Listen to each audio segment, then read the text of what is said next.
Mission Walk, India's #1 most advanced rehabilitation and physical therapy center, Manikonda, Alkapur Road.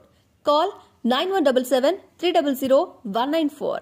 మా branches Hyderabad, Delhi మరియు పూణేలో కలవు. మీరు చంద్రబాబు నాయుడు గారితో ఉన్నారు, 2 సార్లు రాజ్యసభ అయిన తర్వాత కూడా మీరు 2009లో కాంగ్రెస్ వస్తానే మళ్ళీ కాంగ్రెస్ చేయని పరిస్థితి. ఎందుకు కాంగ్రెస్కి ఇంత సుదీర్ఘకాలం పాటు తెలుగుదేశం కొనసాగి ఎందుకు కాంగ్రెస్ పార్టీ చేయాలని వచ్చింది? అప్పుడు పరిస్థితులు ఏంటి? అది నేను చేరలే, పార్టీ మెర్జ్ అయింది. ఓకే, ప్రజారాజ్యం నుండి ప్రజారాజ్యం మెర్జ్ అయింది.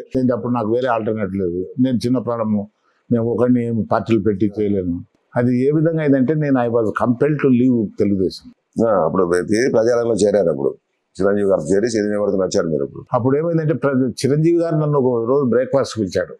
పిలిచి నేను వెళ్ళదలుచుకోలేదు, ఎందుకంటే ఈ కాంట్రవర్సీ వస్తుంది, మీడియా కాంట్రవర్సీ అంటే మా కజిన్ లేదు వాళ్ళు చాలా బలవంతం చేసుకుని ఒకసారి పోయి నీ ఇష్టం, నీ అభిప్రాయం చెప్పేస్తాను. వాళ్ళు నేను పార్టీ పెట్టడం మీరు మాకు సహకరించాలి అట్లా అంటే సహకరించలేను. నేను సీజన్ పాలిటిక్స్, అందులో మా రాజకీయం అంతా ఒక రీజనల్ పార్టీతో వచ్చింది. ఇప్పుడు ఆ పార్టీలో నేను ఒక సీనియర్ పొజిషన్లో ఉన్నాను. అంటే వాళ్ళు ఏదో చెప్తే అయితే మీరు ఆలోచించండి, మీరేం కంపల్షన్ అయితే లేదు, మీరు ఎంతవరకు ఇది ఫస్ట్ అవుతారు, కాన్ఫిడెన్స్ మీ లెవెల్ ఎంత తీసుకొని దాన్ని డెసిషన్ తీసుకొని అప్పుడు చెప్తే నేను వీలైతే నాకు ఆలోచించి నేను నా డెసిషన్ ఇస్తానని చెప్పి. కానీ నాకు ఒక ఫ్రెండ్ ద్వారా అది అతను మంచి మీడియా ఫ్రెండే, క్లోజ్ ఫ్రెండ్, అతను ఇన్ఫర్మేషన్ ఇచ్చేసాడు మళ్ళీ పక్క పోతానని. అంటే ఎట్లా ఒకట్లా ఈ పవర్ఫుల్ పార్టీస్ ఉన్నాయా వీటికి వ్యతిరేకంగా చిన్న పార్టీలు రావాలనేది. అవునండి. అట్లా ప్రజారాజ్యంకి వచ్చారు, అక్కడ గెలిచారు, మళ్ళీ ఎమ్మెల్యేగా పార్టీ మెజారిటీ కాబట్టి మీరు మినిస్టర్ అయ్యారు. కాంగ్రెస్ లో మీరు మినిస్టర్ పార్టీ మెజారిటీ కాబట్టి ఆ తర్వాత 2014 వచ్చేటికి మళ్ళీ టీడీపీకి వచ్చేసారు. మీరు టీడీపీకి రాలేదు.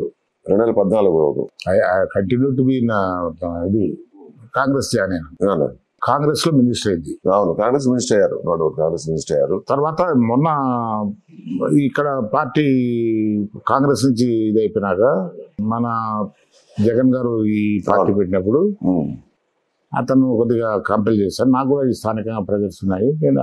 నేను లాట్ ఆఫ్ ఎక్స్పెక్టేషన్స్ ఉన్నాయి. ఇరిగేషన్ సెక్టర్లో చాలా చేయొచ్చు. మన కడప జిల్లాకి రాయలసీమ అంతా ఏముంది, ముఖ్యమంత్రి గారు అనుకుంటే చిన్న ప్రాజెక్ట్స్ ఈ 5 ఏళ్లలో కంప్లీట్ చేయొచ్చు, మంచి పేరు వస్తుంది అనేది ఆశ ఉంది. కానీ ఇతని దృక్పథం వేరుగా ఉంది.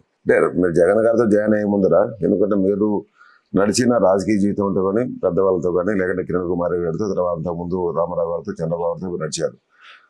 కానీ జగన్మోహన్ రెడ్డితో మీరు జాయిన్ అయ్యేటప్పటికీ అక్కడున్న పరిస్థితులు, ఇక్కడున్న రాజకీయ పరిస్థితులు కానీ లేకుంటే ఆంధ్రప్రదేశ్ రాజకీయ పరిస్థితుల దృష్ట్యా మీరు చేరారా? ఇక్కడున్న రాజకీయ పరిస్థితులు మన ఆంధ్రప్రదేశ్ రాజకీయ పరిస్థితులు కాదు, అంటే విభజన జరిగిన తర్వాత జరిగిన నేపథ్యంలో విభజన అపోజ్ చేశాం, మా వల్ల కాలేదు. అది కాంగ్రెస్ పార్టీలో ఉన్న కాంగ్రెస్ విభజన చేయాలని కూర్చుంది. రేపు ఇన్విటబుల్ లెటర్ ఎంజాయ్ ఇట్ అనే సామెత, మొరటి సామెత చెప్తారు ఇంగ్లీష్, అట్లాగా తప్పదని ఇంకా తలకాయ వచ్చుకున్నాం. జగన్మోహన్ రెడ్డితో మీరు జాయిన్ అయ్యారు, చాలా కాలం పాటు ఆయనతో నడిచారు, మీకు ఎమ్మెల్సీ కూడా ఇచ్చారు. తర్వాత మీరు ఎందుకు డిఫర్ కావాల్సి వచ్చింది? ఎన్నికల ముందర ఎందుకు? రైట్ ఫ్రమ్ ది బిగినింగ్ ఈ style of functioning was different. ఇప్పుడు నిర్ణయాలు చేస్తే ప్రజలకి ఎంతవరకు ఉపయోగపడుతుంది అనేది మెయిన్గా వాళ్ళ మైండ్లో ఉండాలి. అది లేనప్పుడు వేరే తన ఫాలోవర్స్కో తనకో ఎంత లాభం జరుగుతుంది ఇదే దృక్పథంతో ఉన్నప్పుడు కష్టమే. నేను ఆఖరికి ఆయన కలవటం కూడా వదిలేసాను. నేను ఇక్కడ కలిసేవాడిని ఎయిర్పోర్ట్లో ఎప్పుడు వచ్చినప్పుడు కట్టసిగా పోయి ఇచ్చేవాడిని, అంతే. చూశాను I wanted to go away from politics, ఆనెస్ట్గా వెళ్ళిపోవాలని అనుకున్నా. కానీ అతను కొద్దిగా సజ్జల రామకృష్ణ గారిని వాళ్ళని నేను కొద్దిగా ఈల్డ్ అయ్యాయి. ప్రాజెక్ట్స్ కంప్లీట్ చేస్తే మనకు మంచి పేరు వస్తుంది కదా, కానీ కాలేదు. ప్రాంతాలకు సంబంధించి ప్రాజెక్టులు చాలా ఇంపార్టెంట్. దానివల్ల వద్దనుకొని ఇది కూడా నేనేం not interest in joining Telugu Desam, ఆనెస్ట్గా. ఓకే, ఇది ఒక చరిత్ర, నా రాజకీయ చరిత్ర అంటే చాలా సంగతి. మళ్ళీ వైసీపీ నుంచి మళ్ళీ ఒక కామన్ ఫ్రెండ్ ద్వారా పిలిపించాడు నన్ను చంద్రబాబు పార్టీ, విజయవాడ పార్టీ ఆఫీస్కి. నేను చెప్పాను, నేను పోయినప్పుడు చెప్పాను నేను చేరాలని లేదు, but I am not interest in continuing. నా ఇంపాక్ట్ ఏముంటుంది అనేది కొందరు ఏదో పెద్ద దాదా మాదిరిగా ఫీల్ అవుతారు. ఇదేం లేదు, నేను ఆర్డినరీ మ్యాన్ పాలిటిక్స్లో అంతే. But with some good views ఉన్నాయి మాకు, మీరందరూ ఉన్నారని కొద్దిగా మా ఓల్డ్ డేస్ అంతా గుర్తు చేసుకుని సీనియర్స్ చాలా మంది వెళ్ళిపోయారు కదా. అవునవును, పాత వాళ్ళంతా ఉన్నారు. మాధవరెడ్డి పోయాడు, తుమ్మల ఆ పక్క వెళ్ళిపోయాడు తెలంగాణకు, లాల్జాని బాయ్ చనిపోయా, ఎర్రనాయుడు చనిపోయా, అందరు చనిపోయారు. ఇమ్మీడియట్గా నువ్వు ఇప్పుడే రావాలని కూడా అనలే. నువ్వు పార్టీ ఆఫీస్ పక్కన ఒక బిల్డింగ్ ఉంది, ఆ బిల్డింగ్ కాడికి రా, మాట్లాడాలి నీతో అట్లా. నేనేమనుకున్నా అంటే అతను ఈజ్ ఫేసింగ్ మెనీ ఇంటర్వ్యూ, ఇది ఎంక్వైరీస్. అవును, I was privy to certain decisions అక్కడ అప్పుడు ఉన్నప్పుడు. నాకు తెలిసినప్పుడు ఆయన ఎంక్వైరీ ఫేస్ చేసినప్పుడు ఏమైనా ఇన్ఫర్మేషన్ బ్యూరోక్రసీగా డివైడ్ అవుతుంది. ఈ వాళ్ళు కూడా పొలిటికల్ లైన్స్లో ఆలోచిస్తారు. ఈ వీళ్ళ మనుషులు ఉంటారు, వాళ్ళ మనుషులు ఉంటారు. ఇన్ఫర్మేషన్ వస్తుంది కదా వీళ్ళకి అని ఆలోచన ఉంది. కానీ ఏదో పిలుస్తున్నాడు, ఎందుకు రాదు అనిపించుకోవాలని పోయినాం.